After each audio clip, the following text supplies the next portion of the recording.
ఇప్పుడు CP sir చెప్పిన విషయాలన్నీ కూడా ఈ చిన్న బుక్లెట్లు ఈ పాంప్లెట్ లో పొందుపరచడం జరిగింది. ఎటువంటి ప్రికాషన్స్ తీసుకోవాలి డిజిటల్ అరెస్ట్ నివారణకి అని చెప్పి చిన్న పాంప్లెట్ ఇవ్వడం జరిగింది. డిజిటల్ అరెస్ట్ నేరాలు నివారించటకు ఒక ప్రశ్నావళి, ఇది ఒక క్వశ్చనేర్.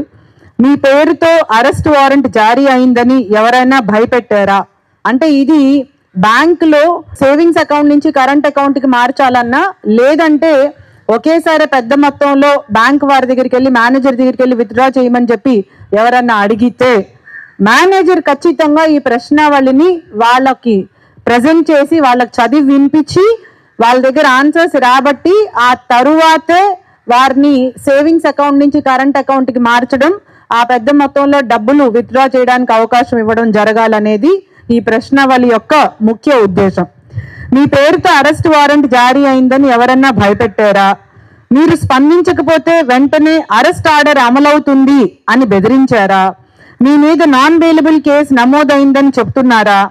మీ కేసు లా ఎన్ఫోర్స్మెంట్ ఏజెన్సీలకు పంపించామని బెదిరిస్తున్నారా? అరెస్టుకు ముందు ఇది మీకు చివరి హెచ్చరిక అని బెదిరించారా? మీ ఖాతాలో అనుమానాస్పద లావాదేవీలు గుర్తించామని చెబుతున్నారా? మీ ఫోన్ నెంబర్ క్రిమినల్ కార్యకలాపాలకు లింక్ అయిందని భయపెడుతున్నారా? విదేశాలకు కొరియర్ ద్వారా పంపుతున్న ల్యాప్టాప్లు, పాస్పోర్ట్లు, సిమ్ కార్డులు, మాదక ద్రవ్యాలు వంటి నిషేధిత వస్తువులు మీ పేరుపై ఉన్నట్లు ఎయిర్పోర్ట్లో గుర్తించామని చెప్తున్నారా?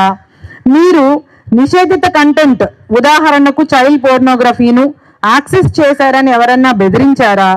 ఈ లావాదేవీకి సంబంధిత వ్యక్తిని మీరు వ్యక్తిగతంగా తెలుసా అని అడిగారా? డిజిటల్ అరెస్ట్, ఫైన్ లేదా నాన్ బెయిలబుల్ కేసు పేరుతో మీ పైన ఒత్తిడి తెచ్చి డబ్బులు ట్రాన్స్ఫర్ చేయాలని చెప్పారా?